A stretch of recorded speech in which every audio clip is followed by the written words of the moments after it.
Alright, hello there again, Geometry A gang. Mr. Mandrell here again with some supplementary video to go with section 3 of unit 3. This is on using congruence and similarity with triangles.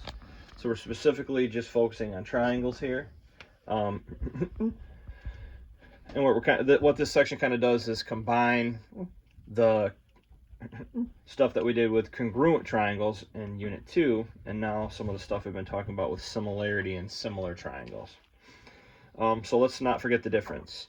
Congruent triangles have equal or have corresponding angles that are equal or congruent, and they have corresponding sides that are equal and congruent.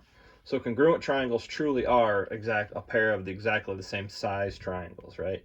They have corresponding congruent angles and corresponding congruent sides. Similar triangles we know have corresponding congruent angles. The angles that correspond are congruent, but the sides are not necessarily congruent. We just know that they're what we call proportional, which means that they either increase or decrease by like a common scale factor, we call it, right? Or a scale factor of dilation. Okay, but you need to be able to do problems now that combine both of these things, both of this knowledge of congruence and similarity. So just remember this. All congruent triangles are similar, but not all similar triangles are congruent. So that means if you have a pair of congruent triangles, okay, so if I draw triangle ABC and triangle XYZ, and I show that they're congruent, and we did that by a number of different theorems as well. Remember, we have the like side angle side, side side side, angle side angle, angle angle side. Those things are used to prove that triangles are congruent, okay? So if you can prove that a triangle is congruent, that also means it's similar. It's automatically similar if it's congruent, because if it's congruent, it has the corresponding congruent angles automatically. And then if it has congruent sides, well, those sides are automatically proportional if they're congruent because of the fact that their scale factor is 1. It's multiplied basically by 1. No, but not all similar triangles are congruent. So if you take a pair of similar triangles, so if you know a pair of triangles are similar, they could be congruent, but that doesn't necessarily mean they are congruent. Okay. So, for instance, if I have this picture here, which is a picture here that shows two triangles basically adjacent to each other. In fact, these two triangles are sharing a side. I've got triangle ABC, then I've got triangle ADC. And in between, they're sharing line or side AC, right? Side AC is the, I guess I'd call it the right-hand side of this triangle, and it's the left-hand side of this triangle. Okay, so what I want to say here is, let's say you're given triangle ABC is similar to triangle ADC. Okay? Which means that corresponding angles are congruent. So if the black angle here is congruent to this angle is congruent to that angle, and I didn't draw, but that automatically makes this angle here congruent to this angle here, right? Okay. Now, question, what is the length of side AD? Now we're given one side. We're given side over here, AB is 15 inches. Okay. Now, obviously, I'm told here that the two triangles are similar. But if you think about it, do I really need to involve or worry about the fact that they're similar? When if I take a look close enough here, I have enough information to prove that they're congruent. If I have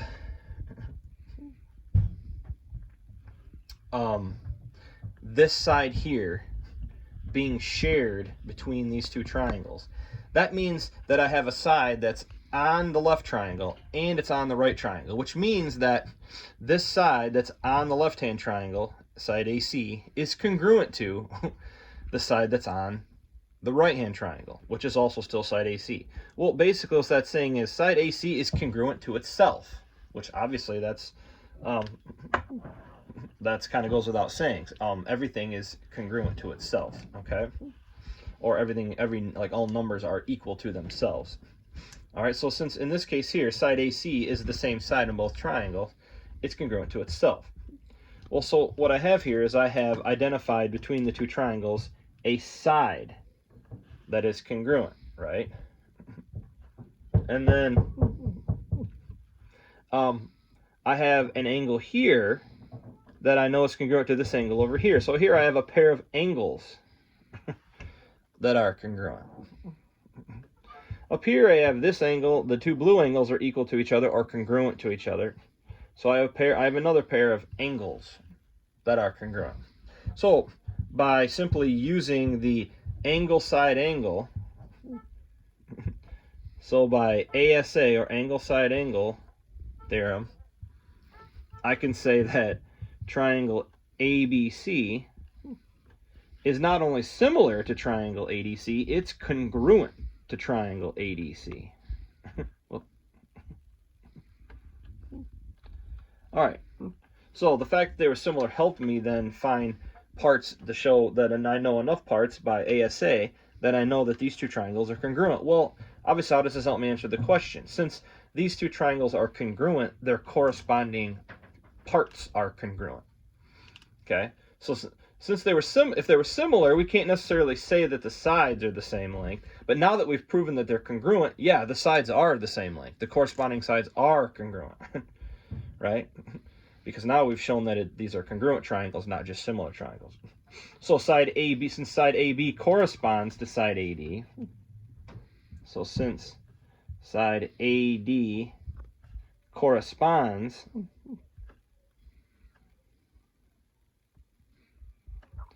to side AB, kind of went backward there, but AB to AD, right? AD and AB correspond, and ABC and ADC are congruent. That means side AD is congruent to side AB, which means that we know that side AD, to answer our question here, is equal to 15 inches. Because of the fact that if AB is congruent to AD and AB is 15 inches, that means AD is 15 inches. So X here, I've shown it with an X. X is 15 inches. All right? So we need to be able to use our knowledge of congruent triangles in conjunction with what we've worked on in similar triangles. All right, now, next thing I want to get at here, I want to talk about some of the characteristics here of similar triangles. And this first thing I want to talk about is perimeter. Perimeter, obviously, the perimeter of anything in regular polygons, or any polygon for that matter, is simply the distance around the outside. So, or the sum of the side lengths, right? Okay, so perimeter in similar triangles. So just focus on what the blue words say here. The perimeter of similar triangles is directly proportional by the same scale factor as the sides. So basically, how you can find a missing side by setting up a ratio and proportion, you can do the same thing to find a missing perimeter. So if the scale factor of one triangle to another triangle is, let's say, 3, that means if you have a triangle that has sides and then the other triangle has sides 3 times as big, that means the perimeter of the other triangle is also 3 times as big. Okay, so let's take a look at this. Here's an example kind of problem that would involve this. So here's what you're given. You're given this triangle here, triangle ABC. And you're given this triangle over here, triangle XYZ. And I'm telling you, and I'm giving you, triangle ABC is similar to triangle XYZ. So you know they're similar. That's given. Okay. And then I'm telling you that the length of side AC is 12 and the length of side XZ is 3. And AC corresponds to XZ. Okay. So I'm also saying that I know the perimeter of triangle ABC is 48. So the distance around the outside of triangle ABC, I guess we'll go here, let's go with 48 inches. All right, we'll make these inches. Okay. what is the perimeter of triangle XYZ? Now, I can't just add up the sides of triangle XYZ because I don't know the other two side lengths, okay? And I don't have enough information to find them because I didn't give you any other side lengths over here right yet, okay? But I do know the perimeter of this one, and I know that the perimeters vary, or they go from one to the other by the same proportion as the sides do. Okay, so since these are similar, I know the corresponding sides are proportional. So I can go up and I can set up a proportion, or I can set up my ratio, actually, to find my scale factor, right? So the scale factor here would be what? Well,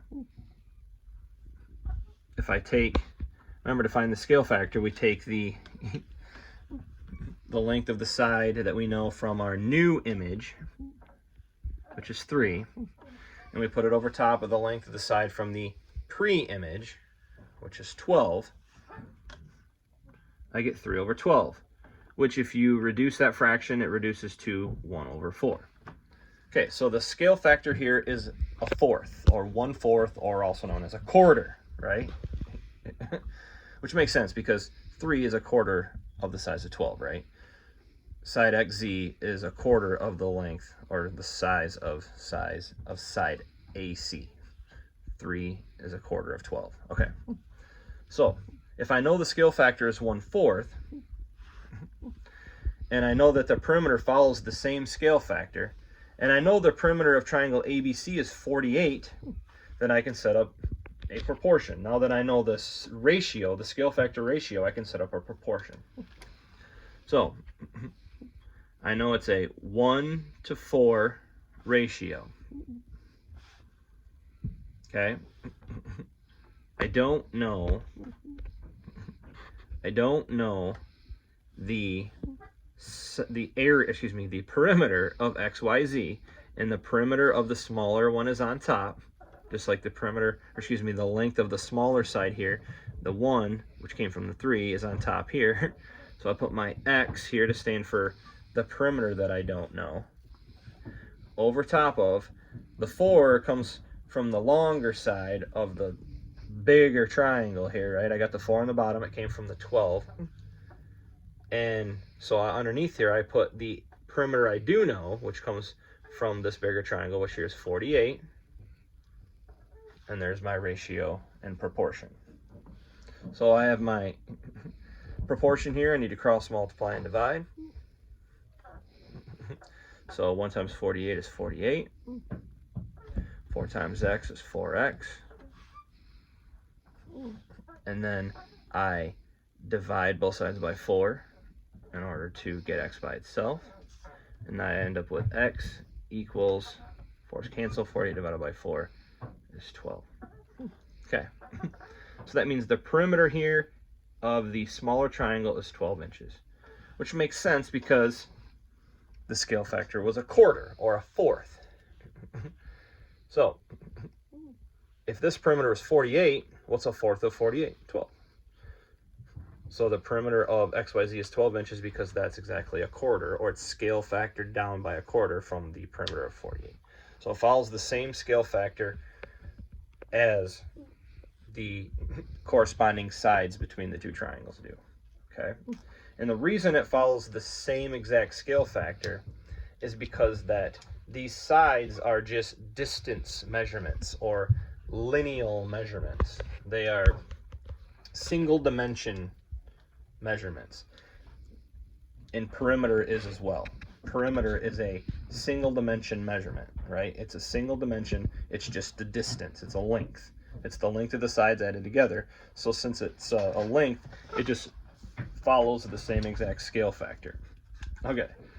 Now, we're going to move on to something different, which is going to build upon what we just talked about, but be yet a little different, and that is area. What about excuse me, area between similar triangles? All right. So just look here. The area of similar triangles has a different relationship. The area of similar triangles is found by squaring the scale factor and then making a proportion with the one area you do know. So, the reason we need to square the scale factor here is because of the fact that area is a square measurement. Area is a two-dimensional measurement. Perimeter is a single dimension. It's just the length, right? It's just a distance. It's just a measurement like from one point to the next. Area is a two-dimensional measurement because you are multiplying two dimensions together. You're multiplying a length times width. When you're finding the area of a triangle, you're multiplying length times width, or base times height, they call it, and divided by 2. But it's a two-dimensional measurement. Okay, so we need to square the scale factor. So here's an example. So I got a little problem here, just like very similar to the other one. We've got and I've got two triangles here. I've got a triangle ABC, and again I've got a triangle XYZ. Triangle ABC is similar to XYZ, so I'm giving you that. That's a given. You're told triangle ABC is similar to triangle XYZ. So now you know, since they're similar, you know that their corresponding sides are proportional. Okay. So here I'm telling you that I know side AB is 2, and I know side XY is 6. All right. So AB corresponds to XY, and one is 2, the other 6. AC would correspond to XZ, BC corresponds to YZ. I don't know those sides of. And I do know one other thing. I know the area of this smaller triangle, the area of triangle ABC, is 10 inches squared, or 10 square inches. Okay, so here's what you need to do. So I need to find, what I'm asking is, what is the area of this triangle? What is the area of triangle XYZ? And I don't know enough of the parts of the triangle, like to just multiply, do the area formula for a triangle, right? I need to know the height and the base to multiply to find the area of a triangle. Okay, but I know these triangles are similar. So, again, it says up here, the area of similar triangles is found by squaring the scale factor. So let's find the scale factor first. The scale factor we can find, and it's just again, the scale factor, we've done it before, it's just a ratio. It's a ratio of the new image, which is this one on the right, so it's going to be the 6 in this case, over the corresponding side from the pre-image, which in this case is 2. So I've got new image over pre-image, right? Because we're going this direction. And the reason I'm going in that direction is because of the fact that I know the area of this one. I don't know the area of this one, so I need to take the area of this one. I need to find the area of this one. Okay, scale factor here is equal to 6 over 2. Well, 6 divided by 2 is obviously 3. 6 over 2 is 2. So it's a scale factor of 3. So basically what we're saying here is the corresponding parts of this triangle multiplying by 3 make the corresponding parts of this triangle. So the corresponding parts on this triangle, triangle XYZ, are 3 times as big as these ones. 6 is 3 times as big as 2. If I knew what these other ones were, these would be 3 times bigger over here, but I don't know what those are. Okay. Now, so we have a scale factor of 3. All right. 3 is also known as 3 over 1. All right. Okay. Now, we are going to set up a proportion with this ratio, with this scale factor, and now the areas.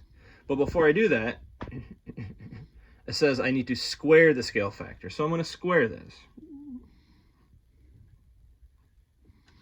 Square it, right? 3 squared. So I'm going to have 3 squared, or 3 over 1 squared, is going to be equal to, now on the top I had the bigger, right, the new image, which is the one that I don't know, the area, right, of the new image. So I'm going to call that, this will be my x. This is going to be x over the area of the pre-image, right? So I put the new image on top, the pre-image on the bottom. The pre-image area, I do know it's 10. Okay, and there's my proportion.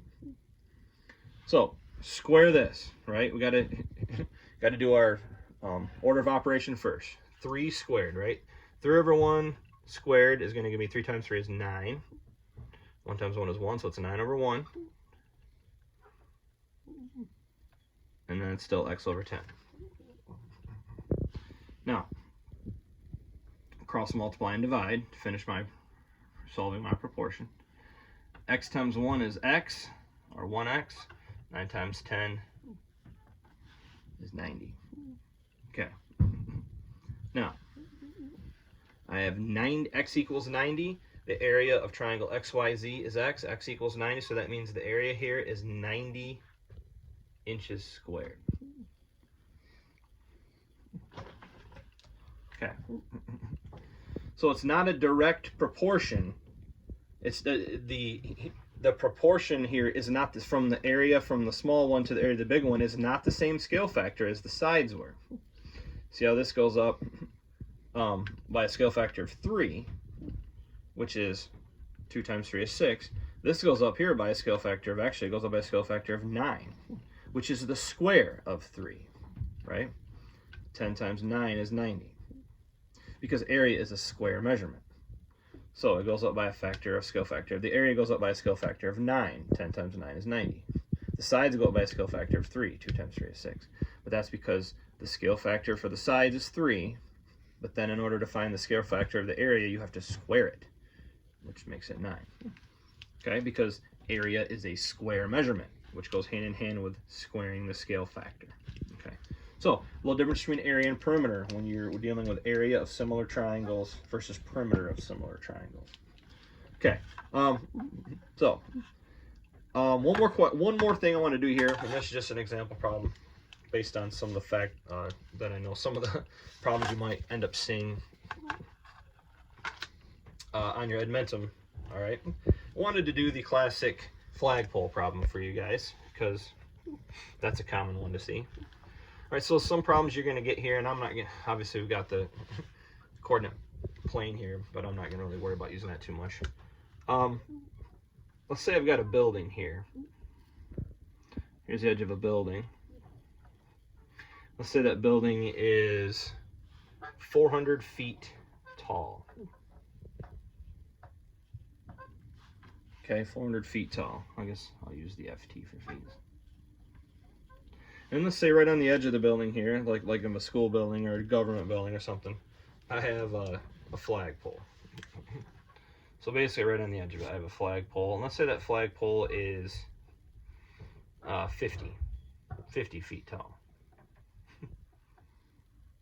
All right. And let's say the shadow of the flagpole here that's given when the sun shines at a specific time of the day is, let's go 70 feet. All right. And then the question would be, what is the length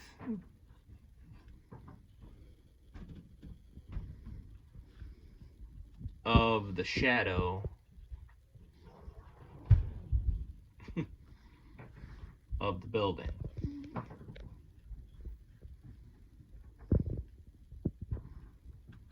Okay, so if I think about this, the shadow of the building is going to be, if this is the ground, obviously, the ground is the ground, and we're going to assume that the ground here is perfectly flat. But if the shadow of the flagpole is laying on the ground, the shadow of the building is also going to lay on the ground. And that is going to go, I'm going to dot the line here so you can see it go over the red. But the shadow of the building is going to go out yay far. So what you have here is you have a point of furthest extension of the shadow, and you have a point at the top of the flagpole. And if you were to connect those 2 points, well, that creates a triangle, the red triangle. Same thing with the building. The building is 400 feet tall. It has a specific length of its shadow that we don't know. That's what we're trying to find. But if I take the extent of the shadow and I connect it to the top of the building, that creates another triangle. So I have a black triangle there. Now, do you know that those two triangles are similar? Because it doesn't say, and I'm not going to tell you that they're similar, but do you know that they're similar? Yes, they are similar. Because of the fact that their sides are being given, or their shadows, I should say, which is linked to these two distances here, are being given by another single entity. So since the sun is creating the shadow, that angle from the sun is hitting the flagpole and the building at the same angle. So since it's coming from one thing, since that is coming from an equal distant thing away, the sun, it makes these two triangles similar. So you know right off the bat that let's give the triangle, the building, we'll make that triangle ABC. All right, so triangle ABC is similar to, remember the two squigglies that make the equal sign means similar. And then we'll make the flagpole triangle. Obviously, the point B is the same on both of them, so we'll make that MB, and we'll call this N. So triangle MBN. All right. So since those two triangles are similar, that means their corresponding sides are, again, proportional, right? So what is the length of the shadow? So that means if I want to know the length of the shadow, I want to know the distance from B all the way to C. All right, and I need to be able to set up a proportion to do that. Well, I can do so because I know that side MB on the flagpole, which is the height of the flagpole, corresponds to side AB, or the height of the building. The height of the flagpole corresponds to the height of the building, right? They're both heights. They're both coming from the ground and going straight up. So I have side AB corresponds to, or we can make a ratio out of, side MB. Right? AB corresponds to MB. Now, let's make our proportions. This would be equal to the side that we don't know, right? Side BC, because I took the AB is the height of the building. That's the long, tall, that's the tall building side. Now on the top on this side, I got to put the long, tall shadow that goes with the building, which is going to be BC, which is actually the side or the measurement that I don't know and then I need to solve for. Then I need to go over the other shadow, which is the shadow of the flagpole, which is BN. Okay. So now we plug in our known values and then we solve. So AB is the height of the building. What is it? It's 400. So I'm gonna have to move down here a little bit. I'll just put it over here. No, let's move down. So AB is 400 over MB, which is the height of the flagpole, 50, equals BC, which is our unknown shadow length, the length of the shadow of the building. We don't know that, so I'm going to call that my X. BN is the length of the shadow of the flagpole, which we know to be 70. Okay.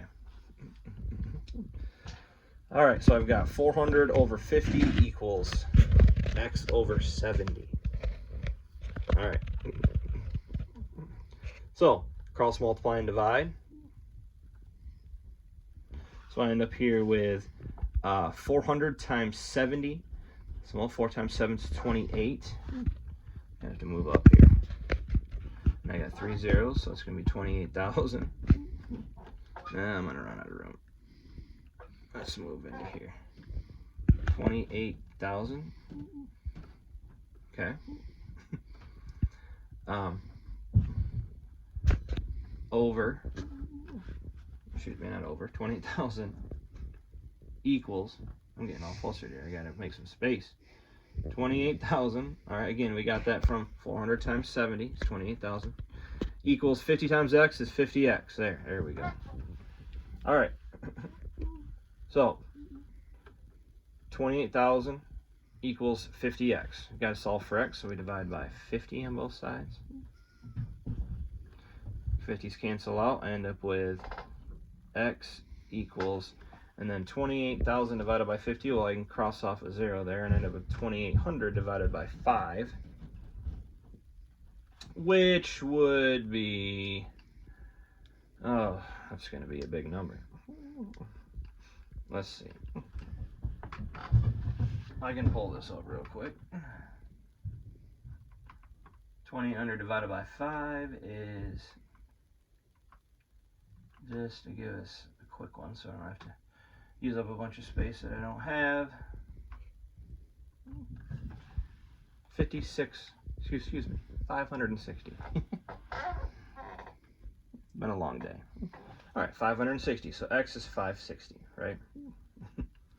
All right, so if x is 560, that means that the distance along the bottom of this black triangle, or side BC of the black triangle, also known as the length of the shadow of the building, is 560 feet.